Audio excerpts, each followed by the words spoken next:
Kali ini sedang bersama kembali seorang teman dan sahabat wakil presiden sobat Cinaku, Erwin Wu. Weh.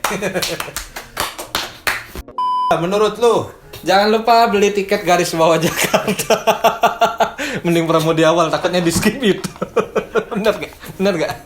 Bener.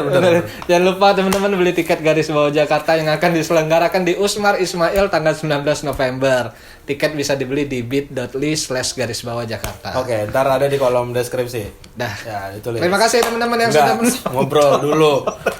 Video begitu nggak ada ininya, isinya apa tiba-tiba promo. Video orang ngeliat apaan video 1 menit. Kenapa nggak upload di short aja short? Jadi gimana? Ya, gimana tuh apanya gimana? Kita inilah bahas ini apa namanya? Apa? Yang lagi rame lah. Stand up. Kenapa stand up? Boleh nggak tebak-tebakan? Menurut lu boleh nggak? Lah orang gua nanya lu nanya Ya kan balik. sharing, lu nanya kan. Iya kan gua nanya dulu, lu jawab. Nanti setelah lu jawab baru kalau menurut lu gimana. Kok tiba-tiba gua nanya menurut lu gimana? Bahas Ratu Elizabeth meninggal. Tiba-tiba. Gak ada urusan tau kita. Gak ada urusan, sumpah. Gak ada urusan kita Ratu Elizabeth. Jadi menurut lu boleh nggak stand up ngebahas Ratu Elizabeth meninggal? Kalau itu boleh, gua setuju. Setelah masa berkabung. Iya, setelah masa berkabung. Nggak, tebak-tebakan bagaimana? Tebak-tebakan. Nah ini kan sudut pandang lu sebagai penulis ada, sebagai wakil presiden, sebagai tim kombut juga, sebagai orang Cina juga, orang Palembang juga. Banyak bener ya. Nah, makanya Dan kayaknya gak berkaitan dengan tebak-tebakan dua terakhir ini. Ya, siapa tahu ada budaya tebak-tebakan di Cina dan juga di Palembang kan kita nggak tahu makanya. Gimana menurut lu? Kalau gua boleh selama ada konteksnya. Konteks. Iya, kayak kan yang lagi rame kan masalah Gautama ini Gautama, kan. Dan Koernas kan. Iya, komentar dari Koernas. Iya, komentar Koernas di mana dia nggak setuju sebenarnya di stand up ada tebak-tebakan kan. Kalau gua sih ya kurang lebih sama kayak komentarnya Radin. Tebak-tebakan itu bukan cuma tebak-tebakan tapi ada konteksnya kenapa dia ngomong kayak gitu gitu. Ada premis yang sebenarnya yang pengen dia bawain di panggung bukan tebak-tebakannya. Iya. Ada premisnya, keresahannya jelas, tebak-tebakan cuma isian doang. Ada payungnya. Ada payungnya sesuai konteksnya gitu. Karena kalau di Gautama berarti kan si tebak-tebakan itu sebagai keresahannya dia gitu. Iya kan? Benar. Iya kan? Benar. Karena kalimatnya dia apa tuh? Di Jepara kan dia bilang di Jepara tuh nggak bisa analogi, nggak bisa bahas politik kayak Panji segala macam. Kenanya tebak-tebakan. Dia kasih contoh. Tebak-tebakan itu. Tapi kan berarti di atasnya ada payungnya. Payungnya kan. Bener. Di Jepara nggak bisa tuh kita yang ngomongin stand up biasa analogi. Itu kan observasi. Payungnya berarti kan. Iya. Berarti kalau ada konteksnya kayak gitu nggak apa-apa. Menurut gua ya nggak apa-apa. Karena si tebak-tebakan ini sebagai contoh dari yang tadi payungnya itu, premisnya itu tadi kan. Karena dia ngasih contoh, coba masa saya harus begini kalau misalnya open mic. Dia ngasih tebak-tebakan. Benar gitu kan, begitu kan. Enggak datang, assalamualaikum, perkenalkan nama saya Erwin. Buah apa? Gitu. Nah, itu kan baru nggak ada konteksnya. Nggak ada konteks emang kan. Cuma ngelucu aja gitu. Iya benar. Nah, kemarin berarti kan kasusnya kan kemarin ada 3 kan. Yono, Duik sama Gautama. Iya kan, Yono juga ada tebak-tebakan, Duik ada tebak-tebakan, dua-duanya kena komentar negatif dari Koernas, agak menyayangkan kalau itu kompetisi. Iya benar. Mereka isinya dengan tebak-tebakan, tapi gue agak lupa nih, Yono dan Duik itu ada konteks apa enggak kemarin tebak-tebakannya itu? Lupa gue Yono Duik, tapi seingat gue ya kalau nggak salah. Kayaknya nggak mungkin mereka tiba-tiba tebak-tebakan. Pasti mungkin. Konteksnya adalah menyerang si Gautama ini. Oh, nyerang Gautama. Iya. Tapi kalau Gautama aku kok gini tebak-tebakan kayak gini mah gue juga bisa gitu intinya. Ya tetap ada konteksnya. Konteksnya Gautama ini. Jadi nggak apa-apa aja kalau begitu. Kalau gue sih nggak apa-apa ya. Nggak masalah si tebak-tebakan itu. Asal ada konteksnya. Tapi kalau misalnya Koernas ternyata mungkin Koernas mengkhawatirkan nanti akan ada peserta yang cuma ngandelin kayak gitu, ngandelin tebak-tebakan. Sementara ini kan kompetisi stand up, tapi kok jadi ngandelin misalnya tebak-tebakan tapi jadi di sok-sokan dipayung-payungin gitu. Mungkin ada kekhawatiran ke situ kali. Gimana kalau kayak gitu? Nah, kayaknya nggak tahu juga sih. Tapi gue ngelihatnya belum tentu akan sedikit menurut gue komik yang bisa punya persona kayak Gautama. Yang punya bisa mayungin tebak-tebakan jadiin sebuah konteks gitu. Yang emang benar di Jepara. Mungkin komik Jepara lain nggak segautama mungkin ya. Mungkin juga memang dia udah lama juga stand up kan. Gautama cuma makin kesini kok kayak gue stand up di Jepara kok jadinya lama-lama jadi tebak-tebakan nih, jadinya gedek sendiri gitu dia kali ya. Benar bisa jadi. Ngapa jadi tebak-tebakan lakunya di sini, makanya pas di Suci dia bawain. Di Jepara nggak bisa nih gue stand up, gue harus tebak-tebakan, makanya itu jadi keresahan yang tebel. Gue juga ngerasain sih keresahan yang tebel. Lo juga gitu berasanya menurut gue. Cuma mungkin ya itu kalau dari sisi Ernest. Bentar, kayaknya emang lu yang pengen ngebahas ini, tapi kebetulan ada gue. Biar jadi kesannya lu nggak salah sendiri gitu. Ntar kalau seandainya salah anjing. Kayak panjang bener dia ngomong tebak-tebakan dari tadi gue coba. Iya. Nah, yang si tebak-tebakan itu gue pernah dengar sebelumnya si Bari ngelakuin itu di live PSK yang terakhir tuh hari ulang tahun. Sebelum gue denger di Gautama. Jadi Bari payungnya adalah gue udah lama banget nggak stand up. Itu payungnya Bari, gue udah lama banget nggak stand up. Terakhir gue jadi komedi consultant di TV. Kerjaan gue cuma ngasih peluru tebak-tebakan. Gimana kalau gue sekarang tebak-tebakan aja gitu. Masih masuk. Nah iya kayak gitu maksudnya pernah dilakuin sama Bari. Tapi kan itu kan ada premisnya gitu kan berarti kan. Nah ini contoh si tebak-tebakan itu sebagai contoh. Atau kayak misalnya tiba-tiba kita pakai cara lain gitu. Apa sih mainan kayak plesetan? Plesetan juga dulu sempet jadi masalah nggak? Sempet ya? Kayaknya plesetan tuh sempet nggak sih? Nggak jadi masalah yang sebesar serame tebak-tebakan ya. Cuma ya ada omongan aja bahwa ini mah kayak pansan level 1 aja gitu. Receh. Gitu. Receh aja. Sedangkan kan kualitas penulisan komik kan ya di penulisannya. Tapi kan si plesetan juga termasuk wordplay juga kan, berarti kan. Sebenarnya ya secara teori mah ada juga gitu. Kalau mau dimasuk-masukin ke teori mah. Panca kan dulu kan. Benar kan? Pancatis. Tapi itu maksudnya kayak bisa diakui juga nggak sih kayak memang nih makin kesini kan makin melebar nih pasar stand up ya. Maksudnya nggak cuma kalangan-kalangan tertentu gitu, makin banyak banget apalagi di anak-anak komunitas gitu. Sekarang anak Jakut aja lu lihat deh kalau lu perhatiin berubah banget. Dulu Jakut zaman-zaman masih di beer house di Tagami. Anjing. Iya kan? Lama banget. Iya, lama banget. Itu kayak apa yang open mic di sana tuh orang-orang Cina, orang-orang kantoran. Benar. Makin kesini makin ke Priuk nih.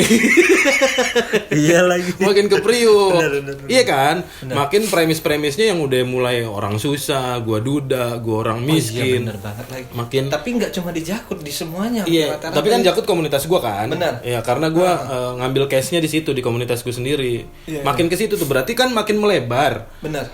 Pasarnya kan makin nggak cuma kalangan-kalangan tertentu doang. Nah, itu juga yang bikin akhirnya makin apa ya, si stand up ini juga makin beragam gitu. Jadinya ada yang misalnya makanya muncul mungkin maksud gue yang kayak tebak-tebakan ini munculnya mungkin dari situ gitu. Jadi iya ada yang memang suka ngasih di tongkrongannya suka main plesetan, ada yang di tongkrongannya suka main apa gitu, yang akhirnya ke bawah sama dia ke panggung gitu jadinya. Nggak semuanya bisa rapi secara penulisan kayak mungkin kayak kita dulu gitu. Iya nggak sih? Tapi ada pengaruhnya nggak waktu itu? Ya pasti ada gitu. Cuma balik lagi ke kemana? Lah, ke laptop lah. Ke laptop lagi. Gak usah tuh. Lu gini-gini gak ada yang ea-ea kayak sedih gitu tuh gak sih? Kalau lu gini tuh harus ada yang ea gitu. Gini-gini doang. Apa ya? Ya referensi komika semakin banyak ya pasti akan semakin beraneka ragam juga jenis komedinya menurut gue ya. Nah itu tapi batasannya itu di mana tuh? Nah kalau lu nanya gue, menurut gue nggak ada batasan ya, kecuali pakemnya stand up ya harus originalitas. Selama itu ditulis sendiri, dan ada kata komedinya karena stand up komedi dan lucu, sah-sah aja. Sah-sah aja. Oh, sah-sah aja berarti. Kalau gua ya? Yang penting ada apa tadi? Original. Originalitas yang jelas harus ditulis sendiri. Ditulis Makanya sendiri. kita kan nggak boleh kodian kan. Betul. Selama itu tok, menurut gua masih aman aja. Lu misal ya sesimpel lu mau aneh-aneh di panggung, mandi di panggung kayak Ebel mungkin Respo. Menurut gua masih sah-sah. Masih sah-sah aja. Selama original dan komedi ujung-ujungnya. Iya. Tapi si kodian itu kan juga ada yang nulis juga, Win. Ya tapi kan bukan dia yang nulis gitu. Tapi iya benar. Maksudnya bukan yang dia nulis terus dia yang bawain gitu kan. Menurut gue yang dia bawain ya harus yang dia tulis gitu. Nah, kecuali kodian itu emang dia yang nulis. Itu berarti original punya dia. Tapi orang tahunya udah kodian, iya materi kodian. Iya juga ya. Iya. Tapi materi ya, siapa yang penemu jokes ini ya? Iya kan? Iya, 3 negara tuh gue nggak tahu format itu. Bener. Siapa yang penemunya? Ya penemunya. Iya, gue juga penasaran. Kayaknya kayak ada Andil Cing Abdel juga deh. Harus zaman radio gitu ya nggak sih? Calontong. Kesebar di radio, orang-orang pada ngelawak-ngelawak di tongkrongan gitu. Di teman-temannya nggak dengerin radio gitu. Iya, kayak gitu menurut gue sih. Asal originalitas lucu ya, emang ada pakem stand up-nya, premis setup punchline. Premis setup punchline berarti payungnya tetap harus ada. Iya. Cuma nge-breakdown ke bawahnya, mau keplesetan, mau ke ini, mau ke ekor. menurut gue nggak apa-apa. Kayak Deki aja gue. Deki apa? Tiba-tiba. Maksudnya tiba-tiba begitu. Makanya kan apa premisnya apa, setupnya apa, punchline-nya apa itu. Langsung punchline anjing. Tapi lucu aja gitu. Iya gitu. Sah-sah aja. Sah-sah aja kalau menurut lu, tapi menurut gua sebagai stand up comedian. Sebagai stand up comedian. Enggak, toh Deki kan gini-gini kan cuma di awal doang. Iya, betul. Buat ngenalin penonton, yeah, karena dia bocil gitu, bocah. Yeah. Di umurnya yang segitu tuh. Cuma berarti poin batasnya adalah ada di premis, ada di original, dan selama masih ada komedinya lucu, dan sesuai struktur pakem stand up-nya itu premis, setup, punchline gitu. Harus dari mana sih sebenarnya mulai belajarnya tuh? Ya banyak kan referensi belajar, ada buku stand up kan jelas, ada bukunya Greg Dean yang udah di-translate oleh Ernest. Itu masih dijual ya emang? Masih ada di Gramet? Nggak tahu deh masih ada atau enggak. Nah itu makanya, kalau buku ya? Kalau buku. Kalau di YouTube kan banyak. Atau di lu googling aja cara nulis materi stand up comedy. Kayaknya udah banyak banget. Pecahkan ada lembaganya. Oh iya, Pecahkan.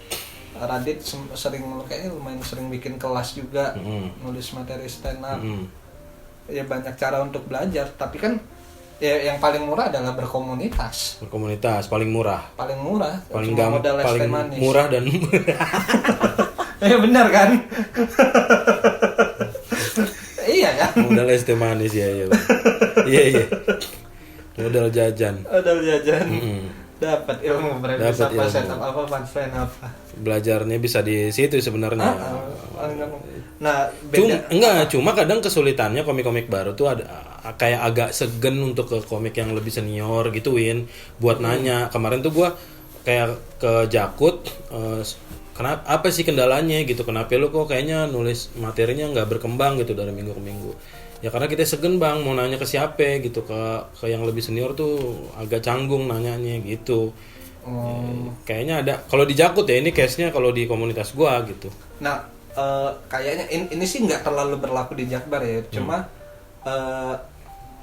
masih nggak jalan full lah intinya. Tapi yang gue coba terapin di Jakbar adalah regenerasinya gitu. Regenerasi. Bukan cuma regenerasi di depan panggung, tapi di komunitasnya juga gitu. Oh iya. Jadi yang dulu yang sharing ya gua, Regen, Indra segala macam. Nurun lagi ke Rijal.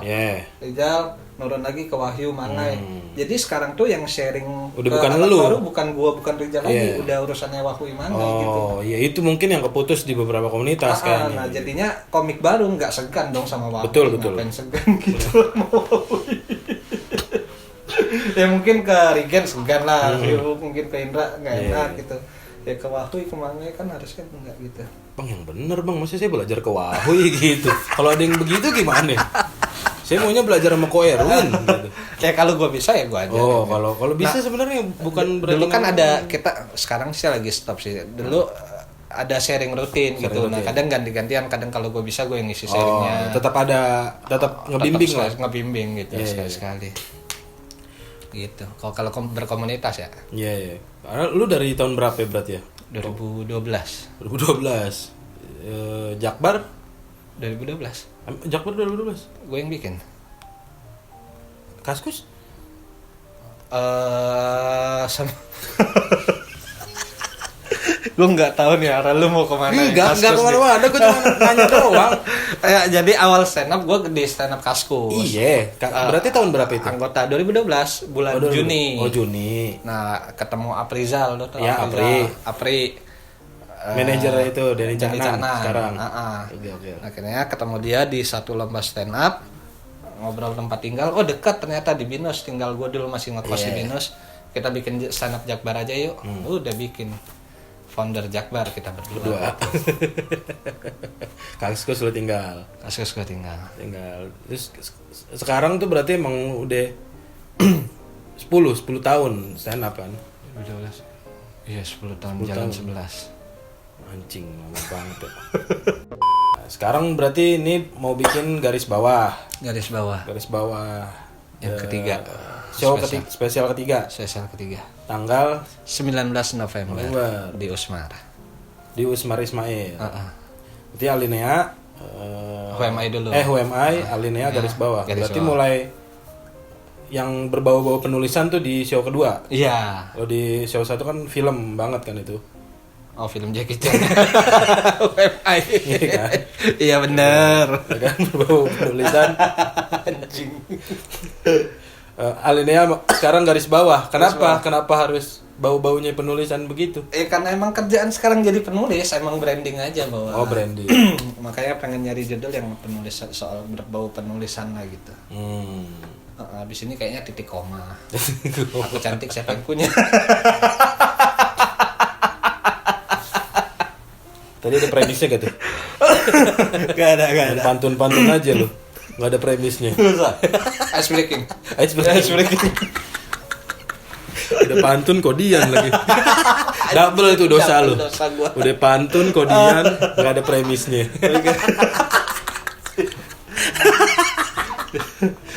Garis bawah. Ya, biar ada sedikit berbau penulisannya gitu. Padahal mah kalau isinya mah enggak. 80% materi garis bawah tuh bercerita seputar skena stand up ya. Skena stand up tuh maksudnya bagaimana? Pengalaman komunitas. Garis bawah ini ada filosofinya nggak dibuat apa gitu? Mungkin gambaran besar dari materinya gitu.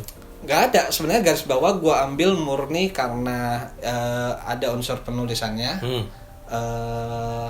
Kalau mau ditarik filosofnya adalah bagian yang penting yang ingin gue sampaikan. Oh garis bawah adalah bagian yang penting. Oh iya benar. Gitu. Oh itu filosofinya kalau mau ditarik-tarik banget ada filosofinya.